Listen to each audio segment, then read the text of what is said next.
Are you ready to be a daddy? I've been wondering that for some time.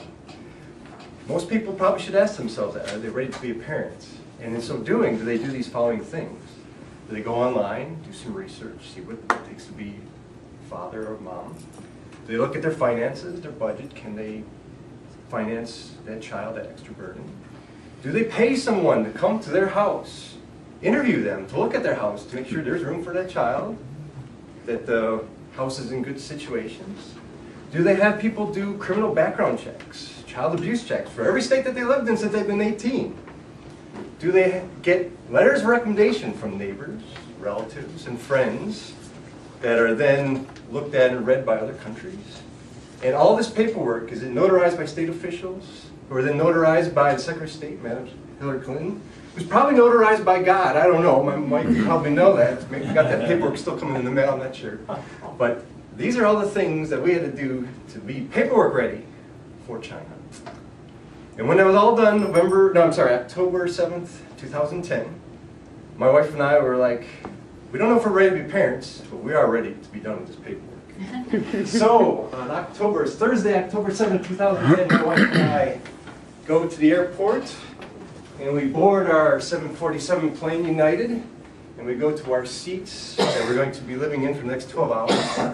And of course, the seats on the planes, yeah, that's about right. These I got, it's pretty close. So I try and get rid of all the magazines, so at least I get like another half-inch of room. And you know, during that 12 hours, of course, someone reclines and stuff. So usually I try and put my knees in order to prevent it going from all the way 3 inches back.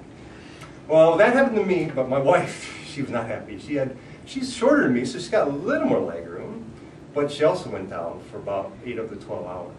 And I never realized my wife, she's a very kind person and stuff. She was doing her leg kick, and I was watching the head of the person in front of me. Oh my goodness, I never saw that. When she'd get up to go to the bathroom, she'd go, down. So if the person was sleeping, they weren't sleeping anymore. She actually sneezed, achoo, at the person in front. The worst I get is I'll read my book, so that way when someone's looking up, if they're sleeping, they can read the book with me. But it's not something I do. So we got over there 12 hours later. Were we ready to be parents? Possibly, but we knew we were ready to be off that airplane. We arrived in Beijing on Friday. Beijing is up there, east coast, sort of China. It took 12 hours, we got there. We left Thursday, 12-hour flight, and we actually arrived Friday, so it was about in the afternoon Friday time because of the international dateline. And we get to our hotel, we get to the airport, which is big, beautiful, Beijing airport, huge. And we realize once we get into the taxi or the van that most of the driving of the rest of the world is similar. I thought Naples driving was bad, but Chinese driving in Beijing was pretty similar. It's crazy. So I'm just wondering if just the United States is different from the rest of the world driving habits. I don't know. But I've got 2 countries now down and they're pretty similar. We get to the hotel and all we crashed because we were trying to stay awake, and we went for dinner in the hotel and we just had some soup and udon and stuff like that. Next day, Saturday, October 9th, we go with our tour guide along with other families to tour Beijing. We went to the Forbidden Palace. And the whole goal of this thing was to try and get you on the time zone because of the jet lag, and to get you a little bit of history and stuff of the country that you're adopting from. We went to Forbidden Palace, and this was huge. And the so interesting thing about it was that on the bulletin boards, the little bit I could read was it was the Ming and Qing 700th anniversary. 700 years. We were a country for half, well, not even half of that time. So back when our country was still, whatever, woods and stuff, I mean, China was going strong. And this Forbidden Palace was beautiful. They had the Hall of Earthly Peace or something. They had the Palace of Earthly Purity, of Heavenly Purity, of Supreme Purity. It's, I mean, lovely names. I mean, Feng Shui and all that. It's perfect. We did that. We did Tiananmen Square. And it was very, very crowded because it was just their national holiday, October 1st through the 7th. And looking at all the people, there's just so many people, but they're all so well dressed, kind of European. and they're also very thin. In our group, we had a fairly large lady. She was up there and stuff, and it was kind of sad when she was walking by. I kind of saw the Chinese people just look at her and stuff because, I mean, everyone's fairly thin there and stuff, so they were probably a little amazed by that, I'm not sure. So it was unfortunate, but that's what happened. After that, we did our tour, went to the Great Wall, and then we went back to our hotel room, and the next morning we boarded the plane. We went from Beijing to Fuzhou. Fuzhou is about 3 hours down. Fuzhou is here. So it's not about a 3-hour flight, so it's about 3 hours to go cross country too. So that was almost cross country United States to go there. That's how big China is. Again, we board the plane, and we sit down, and bam, I had like 5 inches of leg room.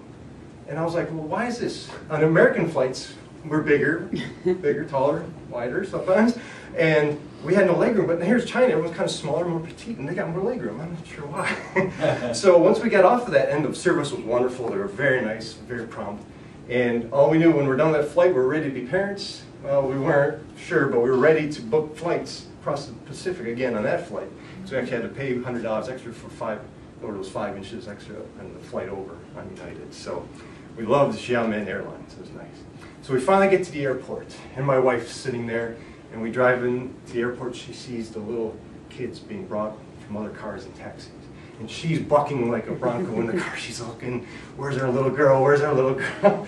They tell us to go check into the hotel room. We're checking in the hotel room, and she's looking as all these little kids go by and stuff. We still don't see our little daughter. So she's chomping at the bit. I've never seen her like this. She's usually not that impatient, but she couldn't wait.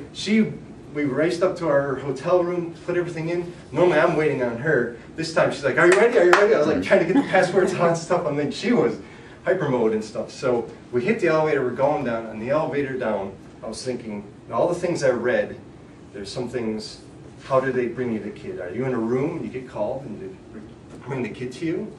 Or do we go to the orphanage? Well, we're going to the orphanage and stuff. So I was like, how is this going to happen? I don't know what my wife did. So we got in the elevator, we come around the corner, and there's just a whole bunch of kids just out there.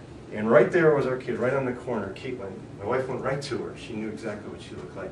I looked at her, I thought I realized, but I kind of looked around just to make sure that wasn't our kid. I didn't want to get attached to the wrong one, but my wife knew she's all over it. It's just, I don't know, something about the mom-daughter relationship.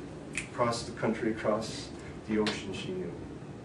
So at the end, were we ready to be parents? I still don't know. I wake up in the morning, all I can say is that the kid's alive, has the hands and feet, 10 fingers, 10 toes.